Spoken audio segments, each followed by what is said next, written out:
पूज्यपाद सुश्री परम पूज्यपाद आचार्य देव श्री दादा पूजनीय बिंदुदा पूजनीय बोधि, my esteemed, pious, ardent devotees of Sj.Surya, loving mothers, brothers in faith, small children. What a divine moment that we are experiencing at this point in time. In the Indian Space Research Organization's Community Center, there is this beautiful gathering to celebrate the bliss that all of us have been experiencing by being in tune with the living ideal, our supreme ideal, Param Brahma Sri. In this center of science, when we talk about the space science, if somebody like me who does not know anything about astronomy looks at the skies in the night, what can I see? I will see millions of stars in the sky, absolutely scattered, unstructured, without any order. What would a researcher, a scientist, a knowledgeable person who has knowledge in the field of astronomy, what he is going to see? When he is looking at the sky, he is going to see structure and order, absolute order. But when I am looking at the skies, I can see the stars are scattered all over the place. There is no order. Someone is big, someone is small, someone is glowing more, someone is glowing less. There is no order. But a man who understands astronomy will see the order in the midst of chaos. So similarly, he who doesn't understand life, when he looks at life, can only see absolute chaos. But somebody who understands life, who knows life, who has experienced life, who has understood the meaning of life, can see absolute bliss, absolute structure, absolute order. So my dear mothers and brothers in faith, how do we gain that knowledge of life? If we need to gain the knowledge of life, what do we need to do? Let's reflect a little bit more about this life itself. The human life is extremely valuable. When the man and woman unite, man releases millions of sperms, and there's only one sperm which is accepted by the female ovum, only one. Every other sperm which is not accepted is a potential human being. Is a potential human being. Millions of human lives are sacrificed just to create one life. So that establishes the fact how valuable, how precious the human life is. And the life that we're talking about, this life has three aspects. There is something called the changing aspects of life. Things which are changing all the time. I was a child, I grew, I became an adolescent, I grew, I became a youth, I became an old man, and then finally I died. So, in all these aspects of my life, there is physical changes in my body, there are changes in my appearance, the changes in my behavior, the changes in my mannerisms, and so on. These are called the changing aspects of life. And Sj.Surya is saying, the second aspect of life is the unchanging aspect of life. So I was a child, I grew up, become a young man, I grew up, become an old man, but throughout my life, through all the changes that have happened in my life, there was something that never changed. That is my sense of existence. My sense of existence. When I was a child, I knew that I exist. When I became a youth, I knew that I exist. When I became an old man, I knew that I exist. My sense of existence was there with me all the time, which was the unchanging aspect of life. That doesn't change, my sense of existence. As Sj.Surya says, that there is a transcending aspect of life, which is the third aspect. While there are things which are changing in my body, things which are changing in my mannerisms, in my personality, in my behavior, and so on. And as I live my life, when I ask myself who I am, where I have come from, what is the purpose of my life, why do I live a life, I don't have an answer. I don't know what is that. I'm living a life. I was a child, I became a young man, I become an old man. But I really don't know, why did I live my life? What is the purpose of my life? Why have I come here? And when I reflect back on my life, I see what I have achieved. And when we look at this world today, and when we look at the human life, every human being probably is treating life in a manner where he doesn't know what is the purpose of his life. I was recently in the Indian Institute of Management. There was a seminar. When I was entering the campus, I found there was a big signboard there, and it says that the best student who got the placement from Indian Institute of Management has got a salary. He has been selected by a company in the United States of America for an annual salary of 1 crore rupees. For an annual salary of 1 crore rupees. And I looked at it. I said, is this the measuring rod of human success? Is this the value of human success? Is the success of a human being measured in terms of money? If you look around, and then if you look at the painter, a painter's success is measured by how many $1 million that painting fetched him. When you look at sports person, you find out how many, when you look at this IPL tournament which is going on, you see how many US dollars these guys have been sold for. So the success of the human life today is measured in terms of money. Sj.Surya is saying, life is not a business to be managed.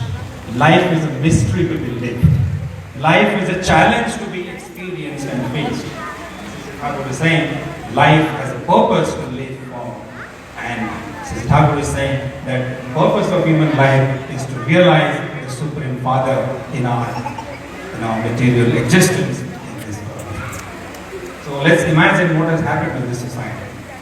When Sj.Surya set up his ashram in Deoghar, and surrounding the ashram, many people, many devotees came to Sj.Surya to have his darshan.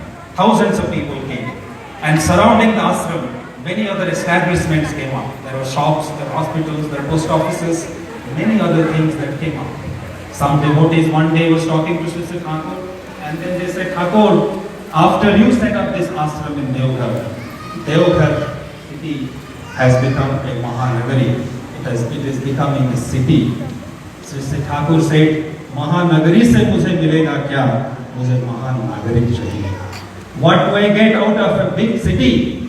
I need great citizens. I need great human beings who can live like human beings in this life. I do not want a big city or a metropolitan city. I want good human beings. So what is happening to this human life? What is happening today? The human life, which is the most precious, is riddled with problems. Is struggling for survival. Is struggling for peace and happiness. Is searching for, is in pursuit of that elusive happiness which is probably not coming. When each one of us look at ourselves, when look at our family life, our social life, our professional life, our national life, we feel there is some vacuum somewhere. There is some gap somewhere. Something that we are trying to fulfill, but we are not finding the answer. So where does that the problem lie? Where is the problem?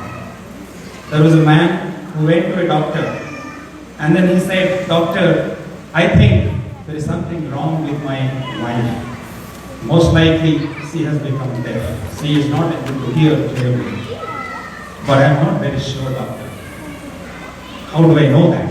And what medicine should be prescribed for my wife? I believe that she is slowly becoming deaf. The doctor said, You are not sure? The man said, No, I am not sure. He said, Okay, go back home today. and then ask her a question about 50 meters away from where she is. And if she's not able to listen, she can't hear you, then you know probably she's about 20% deaf. But go a little closer, about 40 meters, and call her again and then ask her something. If she cannot hear you, then probably she's 40% deaf. Then, if possible, go about close 10 or 20 meters near her and ask her a question. If she can't hear you, then probably she's almost 80% deaf. Then go next to her and ask her. And if she cannot hear you, then she's almost 100% deaf. So the man said, let me experiment this way. So he went back home and then she shouted out at his wife and said, wife, what have you prepared for food today? No response. So then she went a little closer. Then asked, my dear wife, what have you prepared for lunch? No response. So he was really worried. He thought my wife is almost 40% deaf. She went even closer and then asked, what have you prepared for lunch today? No response. So he was very, very worried. He thought my wife is almost 80% deaf. And she went very close to her, near her, stood next to her and asked her, what have you prepared for lunch today?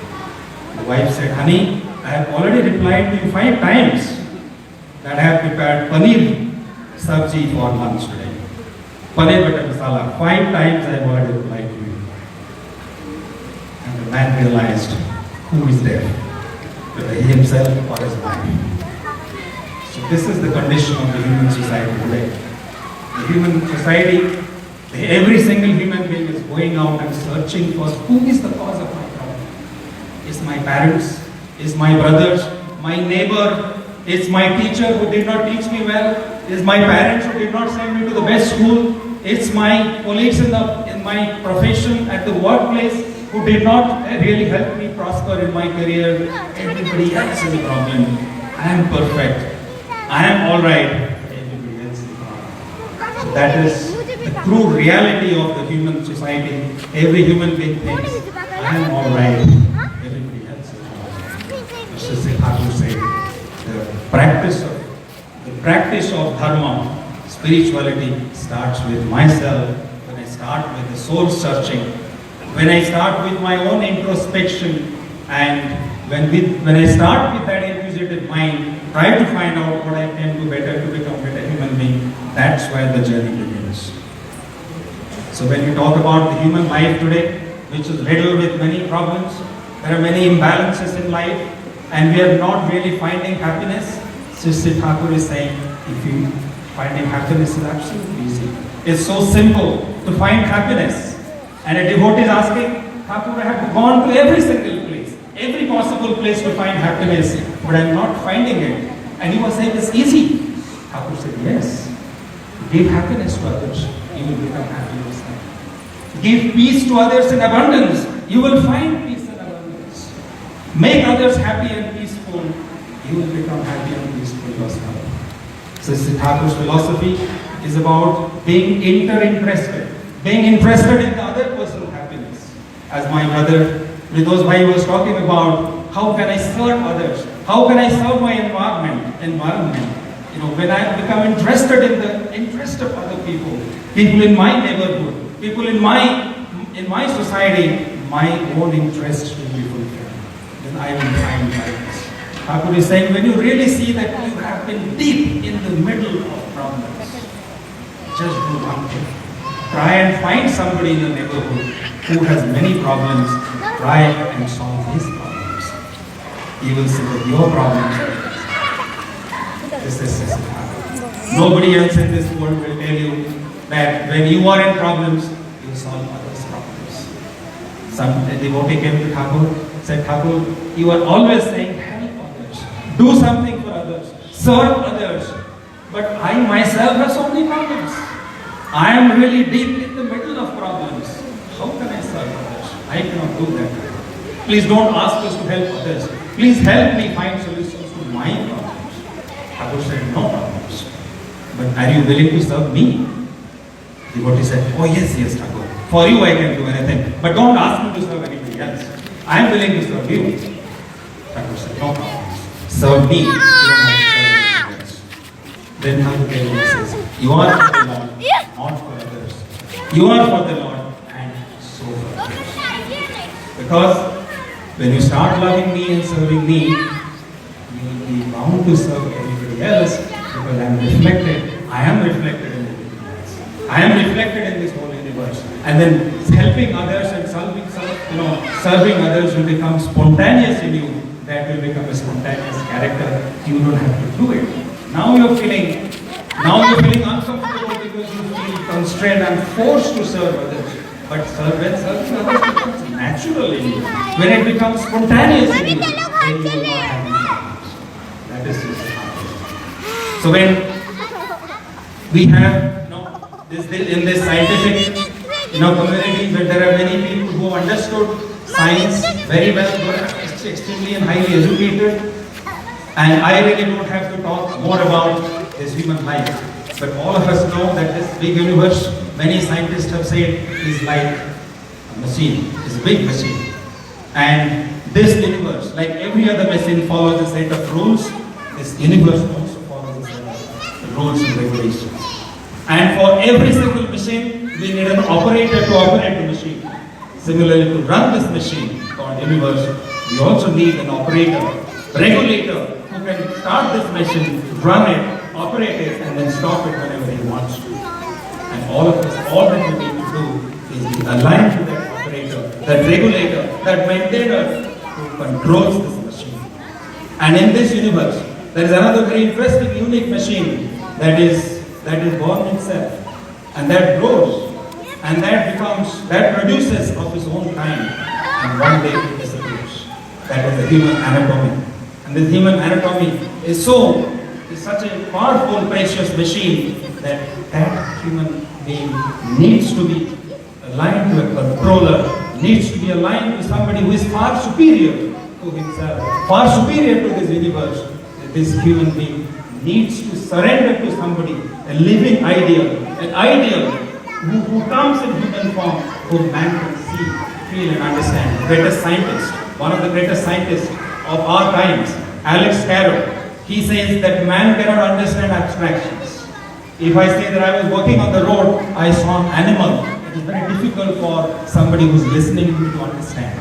If I say that I came here by vehicle, it's very difficult to understand. Unless I say that I saw a cat or I saw a tiger, unless I say that I came by an Innova Toyota car, it is very difficult for human beings to visualize and conceptualize. Human beings cannot conceive abstractions. So, infinite God has to come in the form which is not abstract, which can be understood, which can be felt. So, Alex Carroll, the famous scientist, is saying that it is very difficult to follow the commandments of this universe if we do not consider this as the command of our personal God. So it's very difficult to follow the universal law, the law of the universe, if man does not consider that to be the command of a personal God. So we need a personal God who can listen to us, who can hear us, who can respond to us, who can love us. So we need a personal God, a God in human form, the infinite God, coming in the form of the human form, in flesh and blood. And when He comes, He is called fulfiller of prayer. In our scriptures, in our mythology, He is called fulfiller.